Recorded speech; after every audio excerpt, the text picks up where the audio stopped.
Army still hasn't been spotted. So yeah, the Zerg player definitely has more vision, has more map control at this point, and has a bigger army. Yeah, finally coming in to do some damage, but immediately running out when the Protoss army comes in. Man, I can't believe that it's lagging so much. As you may have seen from the other videos, it's not my computer, because my computer can handle a few thousand units on the field, and yeah, these are only like not even a few hundred. Anyway, the force field's completely destroying this Roach army, splitting it in half, and allowing the zealots and, well, everyone else to just wipe them out. In the meantime, the other army that took out this cannon really didn't do a whole lot else. He may have taken out some probes here. Actually, he took out a lot of probes. 21 workers killed her, and yeah, some of them were at this base, I'm sure, but yeah, quite a lot of them actually on that main base. And yeah, I'd like to see what actually happened with this. So if you don't care, fast forward like 2 minutes. So this army is now destroying this base. We're going to fast forward a little bit because I'm only interested in the fight that's actually going to happen.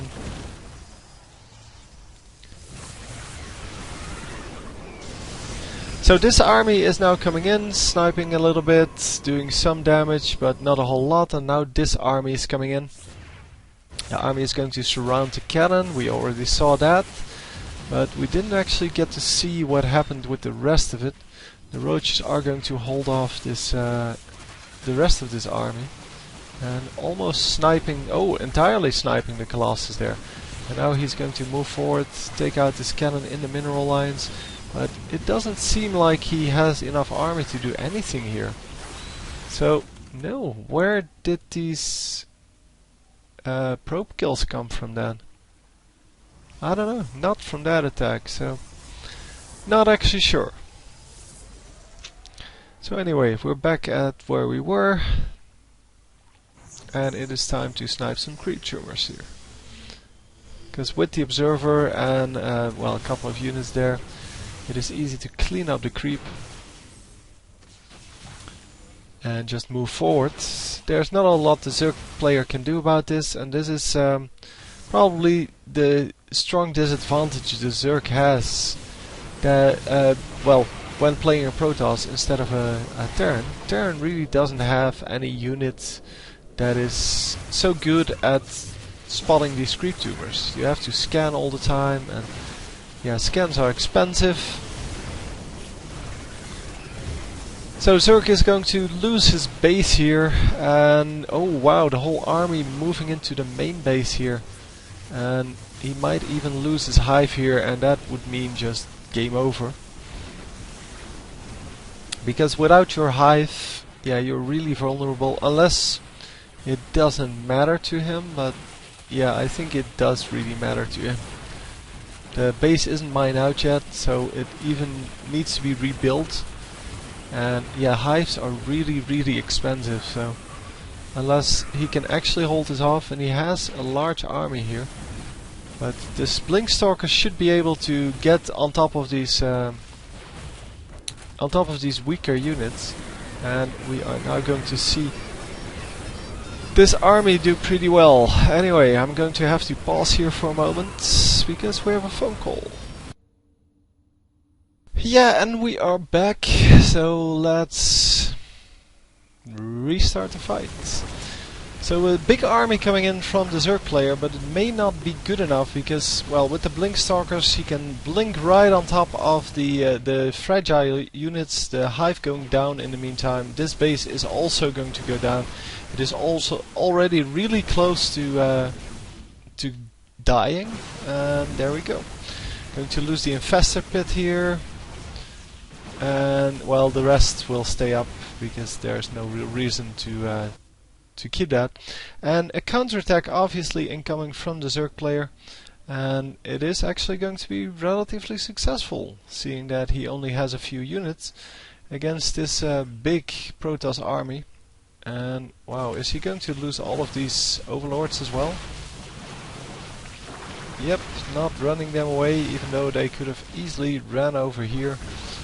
But yeah, not a good thing to happen. Couple of zealots coming in. Oh, yeah, this is going to be good enough to hold that off. There we go, holding that off easily.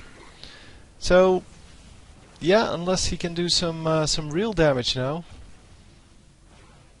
because well, these corruptors may actually be able to do something because there are no cannons, there are no stalkers, and they actually get a free kill on the come on, what's its name?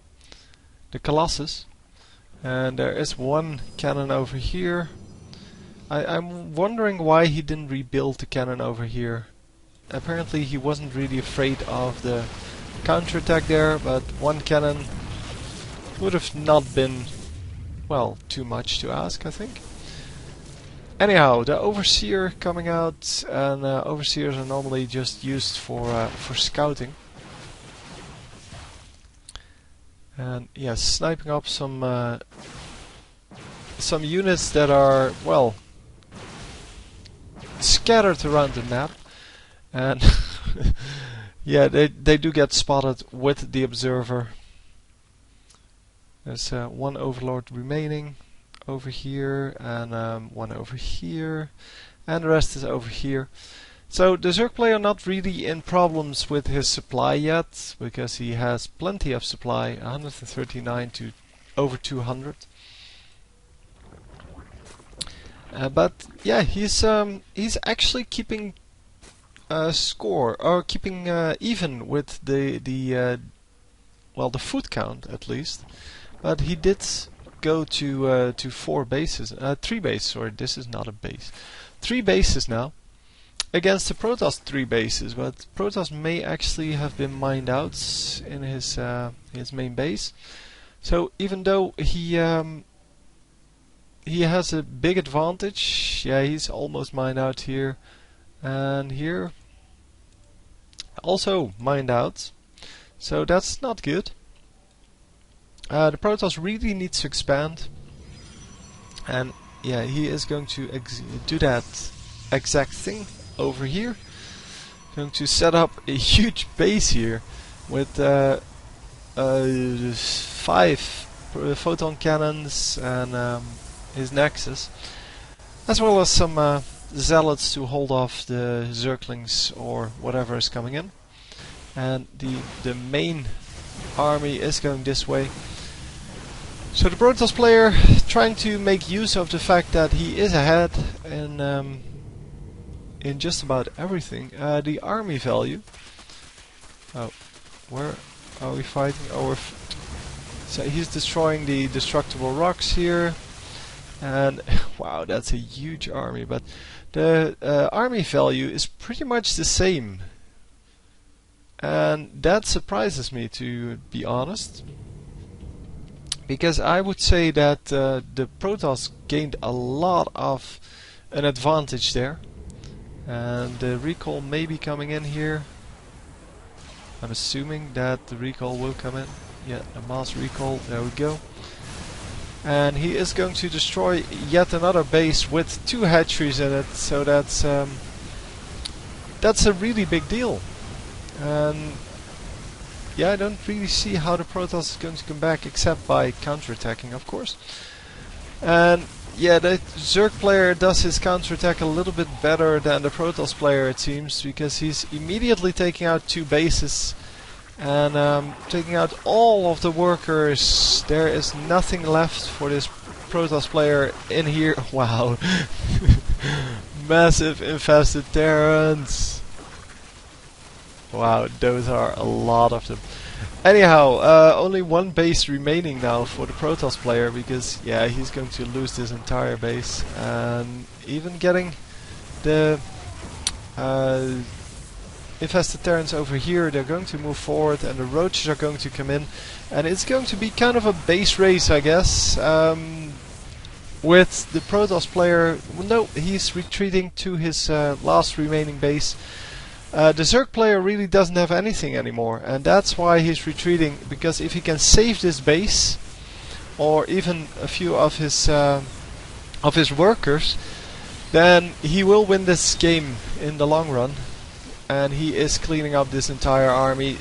So massive amount of damage from the Zerg player. Oh, and the Nexus goes down. Oh man, that sucks. But he does have enough to build a new one. He really doesn't want to lose this one, so his entire army is going to stay over here just to hold this off. And yeah, obviously his Blink Stalkers can go up, snipe some units, and then get back to the low ground with the Blink. And yeah, they should really be careful, because obviously if he loses this army, he is going to be in some big trouble. Yeah, losing these gateways really doesn't matter. It's all about not losing this nexus, because if he loses this nexus, it is going to be hard to defeat this. And let's see what's actually in this vortex. Yeah, everything was in the vortex for the Zerg player, and getting annihilated by the Protoss army. One hatchery coming up, and I think that's about it. There are still 27 roaches out, most of which are here, I'm assuming. So this is going to be the last attack of the game. It either fails or it completely destroys this base, so ignoring the corruptors obviously. And ooh, the Stalkers are going to get wiped out here, but the rest of the army arrives in time to actually do some nice damage.